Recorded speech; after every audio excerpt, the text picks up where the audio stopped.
We're gonna go ahead and give you our best and worst movies from 2024, and this is just gonna be a compilation or a collection of films we saw last year that we liked and really didn't like, and no more need be said because I did feel the need to kind of wrap out 2024, and we never really made a video. Yeah. So I guess we'll start with worst because I kind of end this on a positive note.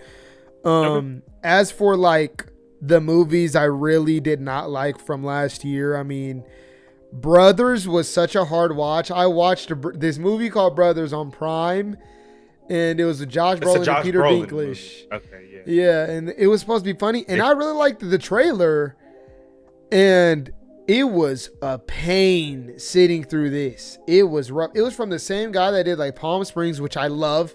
So I was like, oh, maybe this would be a little, nice little hour and a half, 2 hour like kickback, little laugh. I laughed maybe like twice, and it was at Marissa Tomei. None of it was from Peter Dinklage or Josh Brolin. It was rough, like the whole time getting through. It was at a point where like by an hour in, I wanted to turn off, but I was like, I'm already an hour in. Like, I was like, I'm already doing this to myself. Might as well finish it. Yeah, Argyle's in there, of course. Venom 3's in there. Didn't really like The Beekeeper. Wasn't a big fan of Rebel Moon Part 1, the Netflix cut or whatever, or Part 2. And then like Roadhouse. Those were like my bottoms, like my bottom 5 or whatever. You can give yours though. But yeah. Okay. I thought Argyle was the worst movie I've watched. Okay. I mean, I listen, I was there and then I totally was not. Like, I just wasn't even close to there. I was so far out of there that I don't know. Like, again, Matthew Vaughn is kind of on this, it's kind of on this streak of like, he's in a rough patch right now. Yeah, just rough work. And this is no different. I mean, this is probably the worst thing he's done. Yeah, by far. Really lost me. Took it over the top multiple times, way too far. 2 hours and like 20 minutes. Too long. Too long. That hurt. And you can feel it in multiple sequences. Long overstaying its welcome. So that I really didn't like that. Venom 3 also complete garbage. I mean, like from front to back, complete garbage. I mean, so bad that it makes me appreciate Venom 1 so much more, and Let There Be Carnage. Like, it makes me appreciate those movies so much more. I'm like, dude, I got out of Venom 3 and I started rethinking shit. I was like, was Venom like one like an actually like good comic book? Like, was Venom Let There Be Carnage like a banger comic book? Dude, Venom The Last Dance. Venom The Last Dance just it wasn't good in any aspects. Not even the Venom aspects are good anymore in that movie. Ghostbusters Frozen Empire was a tough watch for me. A really tough watch. And even though I like ghost busting and I like Paul Rudd, this just wasn't doing it for me. And I think part of it is the massive disappointment I got because I really liked what I saw in the trailer. Like Afterlife and the trailers. And Afterlife.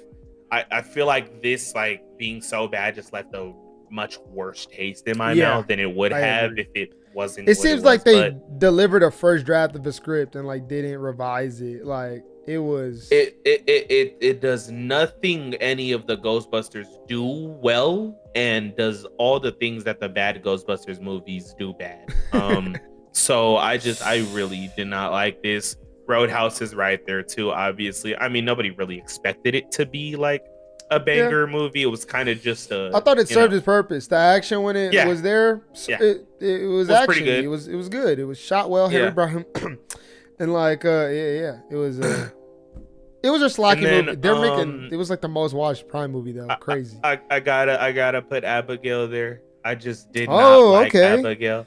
And this is coming from somebody who was so on board with the idea and the trailer of Abigail. I was so there. I don't think y'all understand. Like, when the trailer dropped, Dan Stevens still has like one of the best deliveries from last year though. those are fucking onions. Those are fucking onions.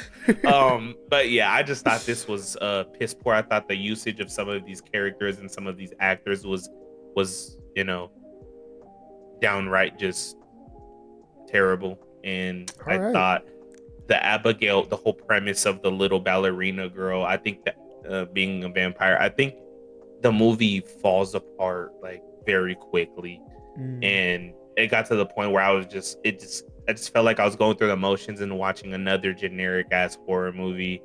And I really I was so hyped for it. So maybe that's why it's this low for me, because it's, again, another movie that just made the bad taste in my mouth so much worse because of that. So yeah. And then obviously I'll just throw this in there just for the fuck of it. Godzilla X Kong is the worst monster movie in the MonsterVerse. It's completely garbage. It looks like trash.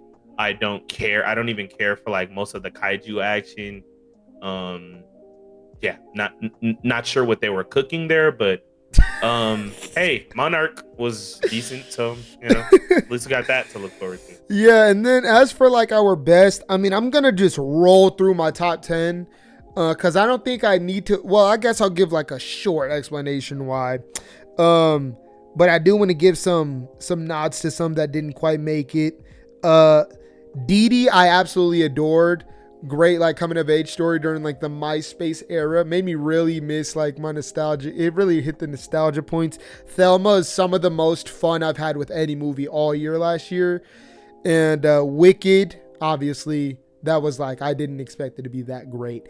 The Wild Robot, phenomenal. And then Strange Darling, another movie that like was super caught off guard. But as for my top 10 challengers, really enjoyed it. The vibes were on 10. Luca cooked.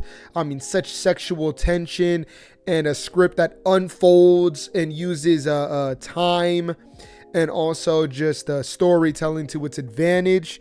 And then Look Back, phenomenal. Like, one of my favorite pieces of animation media from last year. It's only like 50 minutes, but fucking crushed me. Absolutely tore me.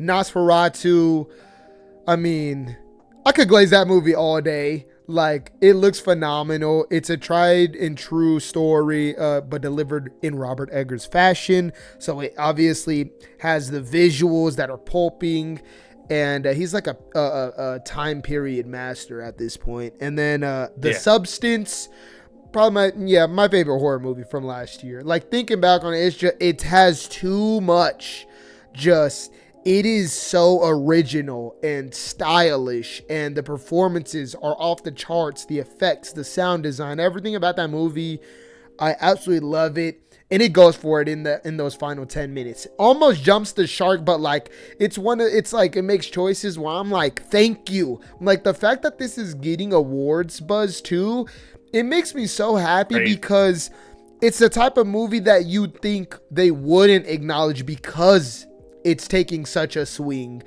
And I'm glad that it is being acknowledged, because movies should be taking these types of swings. Flow, my favorite animated movie from last year, just phenomenal visual storytelling, not a single line of dialogue, but the way it tells its story with this cat and these other animals, from low points, conflict, to really uplifting imagery and just moments of levity that'll have you chuckling. And it really like pulled my heartstrings at the end, like a movie that said no words in the modern era, and it got me good. And then my top 5, A Real Pain, phenomenal. Jesse Eisenberg, keep cooking, absolutely delivered a phenomenal script. And the use of music in there, Kieran Culkin, dynamite of a performance in there. It was hilarious. Furiosa, what more needs to be said? Just a technical achievement. George Miller comes back and he's like, the movie that you guys just watched, and you know how like I'm making this prequel where you guys know how it's gonna end, it's still gonna bang. And it's like, it's amazing. And then my top 3, Sing Sing, Anora, and Dune Part 2, all in that order. Loved all 3 of them. Dune Part 2, obviously, we talked about a technical behemoth, and Anora, just such raw and just authenticity to its emotions and character. And then Sing Sing is a type of movie where it's just so easy to get behind the story that they're telling, and how they used people from real prison, reforming. It was amazing. One of my favorites of the year. But go ahead and give yours. Okay. I'm just gonna start off with some of the movies that are like right outside of my top 10. I truly think the Rebel Moon Part 1 director's cut is just phenomenal. Okay. From I mean, obviously just the added footage and the R rating. I feel like there are certain shots that Zach takes here with this movie that really help complement what his entire vision was, and the R rating complements it a lot better than trying to make it a PG-13 movie.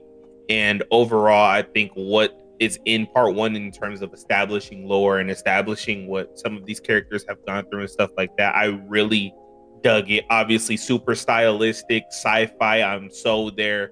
But yeah, and then Hitman obviously was a banger. I mean, Hitman was just a Netflix movie that we looked forward to, and it delivered, even more. So a Notes Glenn app Powell scene still lives rent free in my head. It was amazing then. It's still amazing. When I first watched it, I was completely hooked, and the dynamic between Glenn Powell and Adria Arjona is just, I mean, the Notes app scene is a clear indication of just how good their dynamic was and could be in that movie. And then right outside of number 10, I have Alien Romulus at the number 11 spot, because nice. I was in love with this movie. Walking out of the theater, it made some bold choices in terms of the alien lore and doing stuff with it in that third act that just completely made me go over the edge with it. I mean, it made it from just another good alien movie that we're lucky to have to, a horror movie that we should cherish, because the stuff that is in this movie, the cinematography, the VFX work, I mean, what this movie was able to do, Fede Alvarez with the IP, I mean, you could clearly tell he just cherishes and loves the IP, and I just really love that movie. Number 10, Inside Out 2.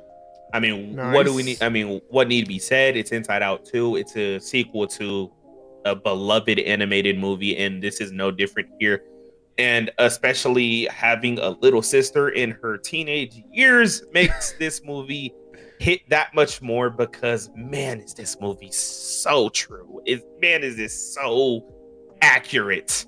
But yeah, Inside Out 2 is my number 10. My number 9, Gladiator 2. Nice. Really love this movie. I love what Ridley Scott went for with this sequel here. I truly think that Paul Mescal in the lead role here is really flying under the radar and underrated for me.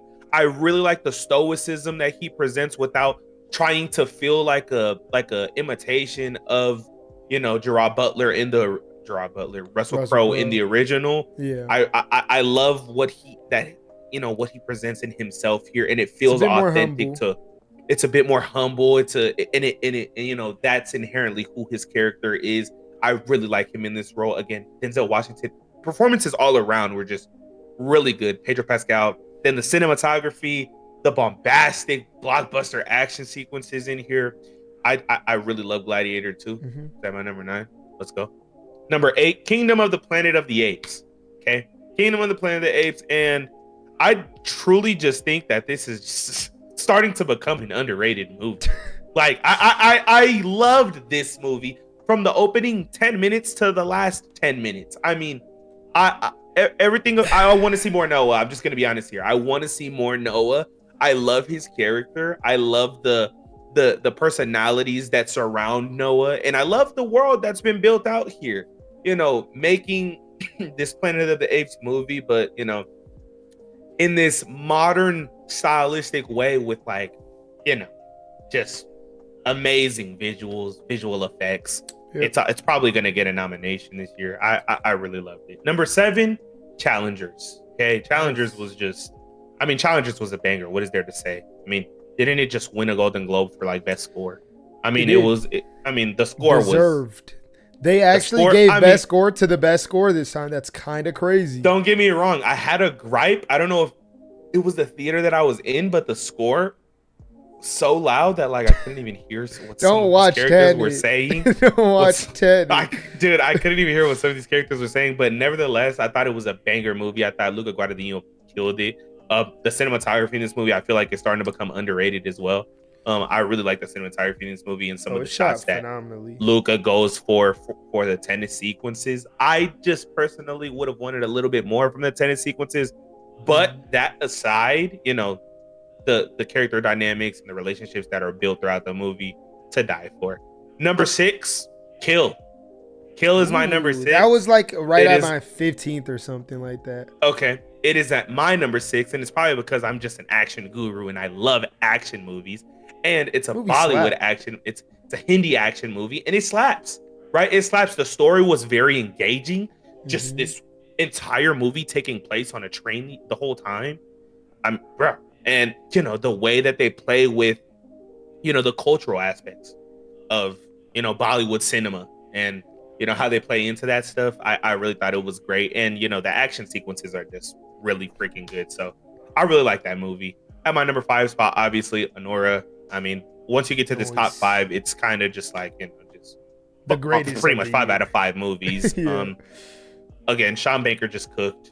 You know, what is there to say? Mikey Madison is probably going to get a nomination, might win an Oscar for her role here in Anora. It was a banger movie with, you know, some great elements, some great narratives, good themes, probably great storytelling. The funniest movie of the year. and yeah, some great laughs in the theater. It was a really good experience in the theater. Felt really good after watching it, and I truly think that this is, you know, just yet another coveted movie from Sean Baker. And my number 4 is going to be The Wild Robot. I tried my damnness, tried my hardest to not cry at this movie, and you know, this movie was just killing me. It was stabbing me from all directions.